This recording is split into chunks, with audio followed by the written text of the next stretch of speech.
संपूर्ण कामनाओं की सिद्धि करने वाली विजय की प्राप्ति होती है। वह जिस अभीष्ट वस्तु का चिंतन करता है उसको निश्चय ही प्राप्त कर लेता है। वह पुरुष इस पृथ्वी पर तुलना रहित महान ऐश्वर्य का भागी होता है। कवच से सुरक्षित मनुष्य निर्भय हो जाता है। युद्ध में उसकी पराजय नहीं होती तथा वह तीनों लोकों में पूजनीय होता है। मेरे आदेश हैं जो कवच धारण करना बहुत जरूरी है। देवी का यह कवच देवताओं के लिए भी दुर्लभ है। भगवान जिसके ऊपर कृपा करेंगे मानव के लिए यह कवच है, क्योंकि मानव उनको सबसे प्रिय है। सब मम प्रिय सब मम उपजाए, लेकिन सबते अधिक मनुज मुझ भाई। इसलिए ये देवताओं को दुर्लभ है। जो प्रतिदिन नियम पूर्वक तीनों संध्याओं के समय श्रद्धा के साथ इसका पाठ करता है, उसे देवी दैवी कला दे देती हैं। वो दैवी कला प्राप्त करता है तथा वह तीनों लोकों में कहीं भी पराजित नहीं होता।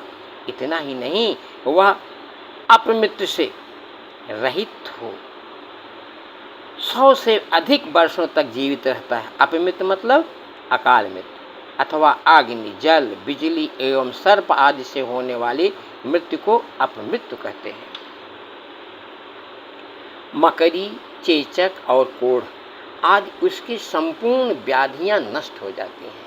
कनेर, भांग, अफीम, धतूरे आदि का अस्थावर विष, सांप और बिच्छू आदि के काटने से चढ़ा हुआ जंगम विष तथा अहिफेन और तेल के संयोग आदि से बनने वाला कृत्रिम विष, ये सभी प्रकार के विष दूर हो जाते हैं। उनका कोई असर नहीं होता।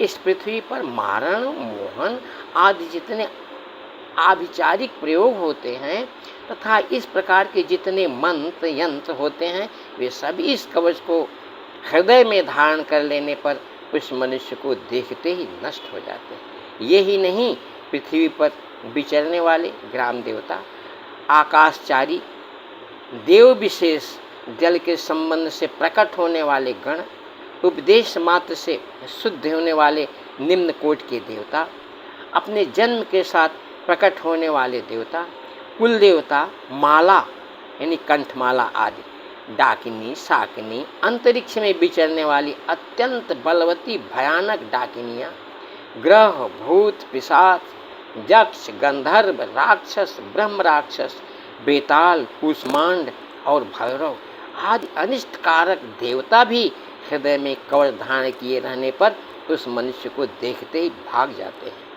कवचधारी पुरुष को राजा से सम्मान वृद्धि प्राप्त होती है। यह कवच मनुष्य के तेज की वृद्धि करने वाला है और उत्तम है।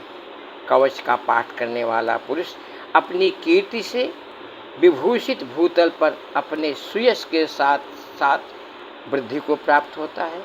जो पहले कवच का पाठ करके उसके बाद सप्तशती चंडी का पाठ करता है, उसकी जब तक वन, पर्वत और काननों सहित यह पृथ्वी टिकी रहती है, तब तक यहाँ पुत्र, पौत्र आदि संतान परंपरा बनी रहती है।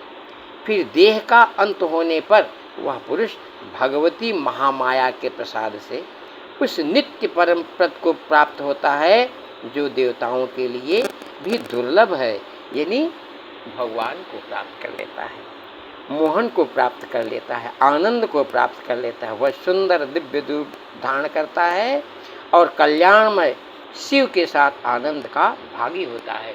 बोलो नवरात्रि में प्रथम शैलपुत्री मैया की जय हो, जय हो। अपराध सहस्तानि क्रियन्ते हर्निशम्मया दासो अयमिति मां मत्वा क्षमस्व परमेश्वरी। अब हम लोग कवच का पाठ कर चुके हैं। इस संयोग से 2 भागों में हो गया है। आगे हम लोग अर्गला पढ़ेंगे बाद में।